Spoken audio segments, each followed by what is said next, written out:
Aujourd'hui, là, on prépare une démonstration qu'on va faire dans 2 jours, jeudi 18 avril. Parce qu'en fait, jeudi 18 avril, on fait un événement de lancement chez Provence Studio, dans les studios de Next Stage, Planète Rouge.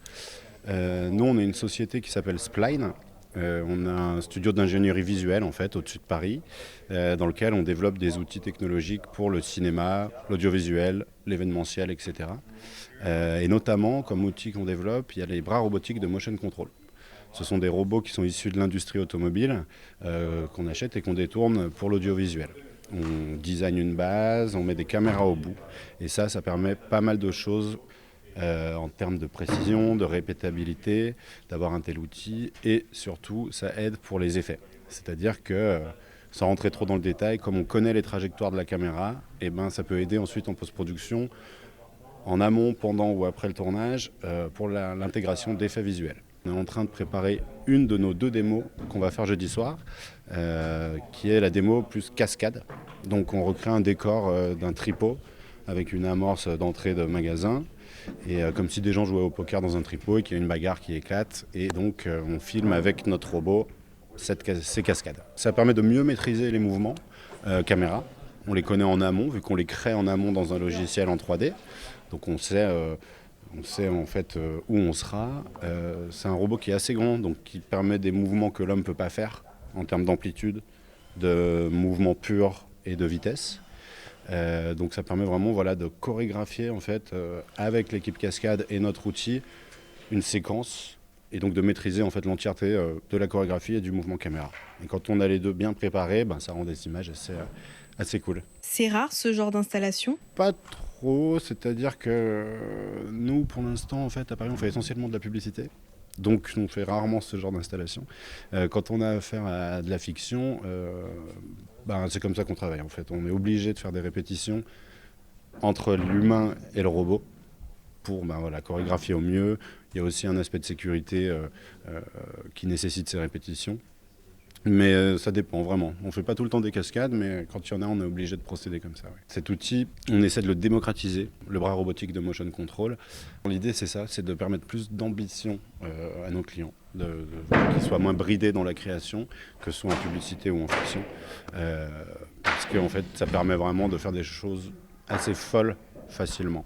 Et voilà, notre objectif en s'installant ici dans le sud, c'est d'éviter de faire des travel days en fait. C'est-à-dire qu'on a envie de rendre accessible cet outil à la région du Sud. C'est pour ça qu'on s'installe ici. Avant d'être ici, quand une production nous appelait, il fallait qu'on arrive la veille du tournage, qu'on tourne et qu'on reparte le lendemain. Donc ça crée des frais plus importants pour la production. Donc le fait d'être ici, c'est vraiment pour rendre accessible l'outil aux gens de la région. On est actuellement à Provence Studio, mais on peut complètement déplacer le robot sur Marseille, sur un terrain de foot, à Montpellier, à Cannes. Voilà. L'idée, c'est de le rendre accessible. On a voulu accéder à la fiction dès le début. On a forcément commencé par faire beaucoup de publicité, ce qui permet de faire plusieurs projets différents, de s'entraîner, de se confronter à des problématiques différentes à chaque fois et de s'entraîner. Et petit à petit, on a rencontré les gens de Planète Rouge qui ont le plateau Next Stage, qui nous ont mis en lien donc avec Provence Studio. Et du coup, on a su qu'il y avait beaucoup de tournages américains qui se faisaient ici, de séries Netflix, de choses comme ça. Donc oui, complètement. C'est aussi pour ça qu'on est venu ici. On a participé, notre première scène de grosse fiction, c'était pour La Boîte Noire, de Yann Gozlan là, avec Pierre Ninet. On avait filmé l'accident de voiture à la fin, sur fond vert, à Paris, où en fait, avec la rapidité du robot, on simulait l'impact de la voiture contre un arbre. Donc le mouvement fait qu'on peut croire un accident. Pierre Ninet simulait la secousse. Et en plus de ça, le robot il déclenchait à chaque moment de la prise, à chaque fois au même moment, un déclenchement de faux débris de verre pour simuler la vitre qui explosait sur Pierre Ninet sans le blesser. Donc c'était des faux débris. On a fait ça. On a récemment été sur une grosse série américaine dont je ne peux pas dire le nom parce que c'est pas encore sorti. On a participé à des plans food pour À la Belle Étoile avec notre robot et notre caméra fantôme pour faire des beaux ralentis de nourriture et de matière ou de chute d'ingrédients. On a fait une scène qui va être dans le prochain film d'Iconoclast, Rokia.